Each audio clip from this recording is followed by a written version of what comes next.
welcome to the Vistage top floor.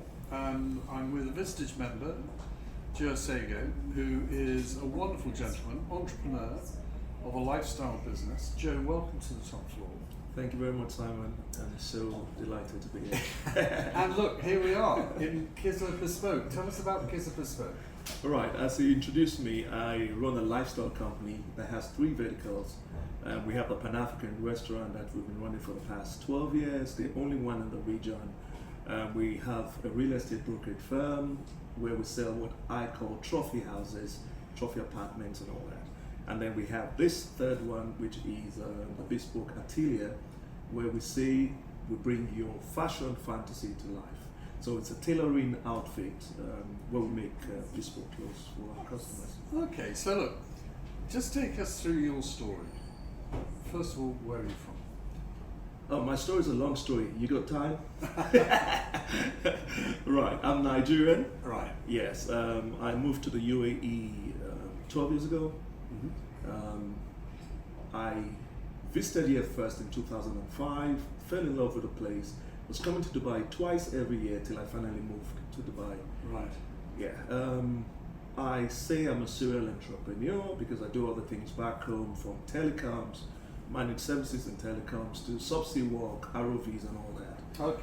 So that's still running back home, and then over here I run a lifestyle company. So when you came to Dubai 12 years ago, did you have the intention to open up a lifestyle company, or is it just something you saw a gap in the market? I actually saw a gap in the market. Okay. So I told myself I came to semi-retire 12 years ago. So I was playing. Yeah, I know it didn't work. I was playing golf for 6 months. I played all the golf courses in the UAE, and I became bored. As you do. As you do. I thought I'd be having a great time, but I was semi-retired but not tired. I was actually still too young to retire. I later found out I would never retire. Right. I would never retire because I love what I do. I don't work. I just enjoy every day. So we saw the gap in the market, and we decided to fill it. There was nothing at that level when we started the whole Kizza story. We actually started the African movement in the UAE, from music to food on a certain level, Right. and culture, fashion, and all that. So what were way back then? Yeah. What were some of the challenges that you were having to face? Because obviously that's quite a unique niche in the market. Correct. And I don't know if there were a lot of Nigerians in Dubai at that time. Maybe, I don't know. But was it a matter of them sort of sourcing the right ingredients, people, to get that vibe that Kizza is?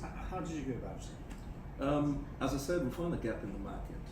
We started first by starting one night in one of the hotels called Swagger Sunday, which got a lot of people interested.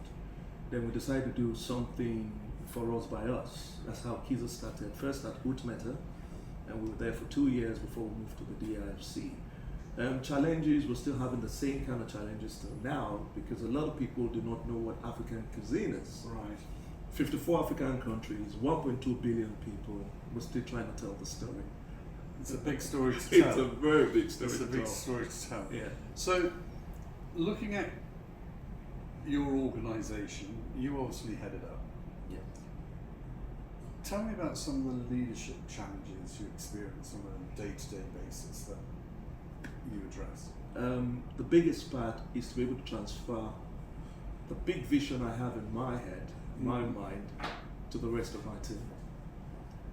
Sometimes they say, how do you eat an elephant a bite at a time? I need to break it down to small bits so that they can really grasp it and believe in it. Because sometimes the entrepreneur has a very, very big dream, but the team would not believe in the dream yet till they start to see things crystallize. So you need to be able to understand that you're on different levels, and you need to hold them to that place you want them to go. So that's one of the biggest challenges, and then to be able to translate it from what's in your mind to their minds, and then we'll all move in the same direction. So, you've got a vision? Yeah. Okay, where if I'm an employee, where do I find that vision? We have a mission statement, we have a vision statement, we have our core values, everything documented in our handbook. So Okay. when we do the onboarding, we take you through. But what I found out also in leadership is that if it is not affirmed continuously, it just becomes jargon.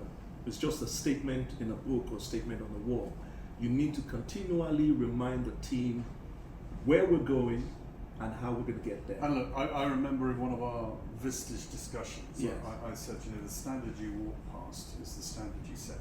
Correct. Yeah? Correct. So I'm looking at this place, pretty high standards. Yes.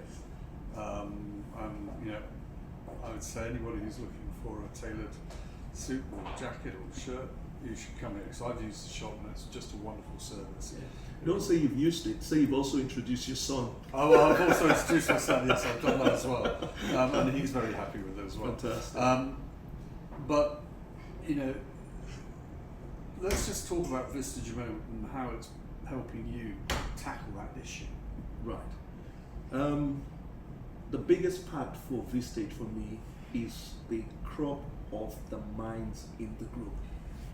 Their diversity, both country-wise, experience, industry difference, and being able to come together to look at our individual challenges and to be able to contribute like a mastermind to help us get through and navigate whatever issues we're having. And what's the one, because I know we've talked about your issue from growing the restaurant, Yeah. in particular. What's the one thing of value you've taken from those experiences working in the Vistage group? I think it's the care of the group, and then the ability to empathize with each other and put ourselves in the other man's shoes and try to feel the pain that's going through. Okay. Sometimes it's difficult because different industries, different demographics and all that, but most times we bring our minds together to help. And the key learnings that you've taken from Vistage and applied here, which ones? What are they? A lot. Leadership, first of all, how to be able to communicate your mind vision to the rest of the team. Also empathy, understanding that people are on different levels, to be able to break things down and have the patience for them to be able to follow you. Yes, which is key. Otherwise, you'll be going on a tangent.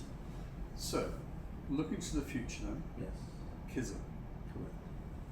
the lifestyle brand, what's in the pipeline?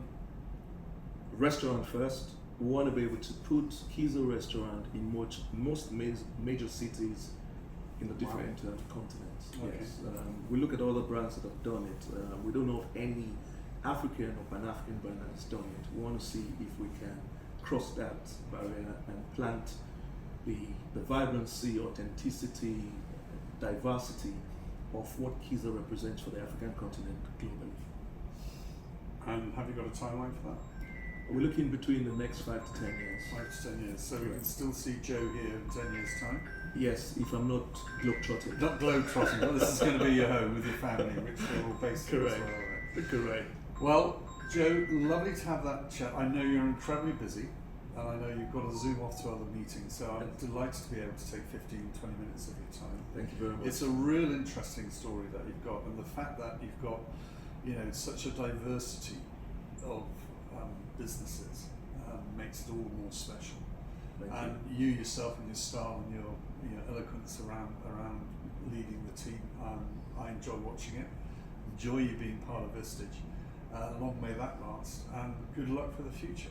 Thank you very much. Thanks Joe, for having thanks very me. much. Thank you. Pleasure. Thank you so Absolute much. pleasure.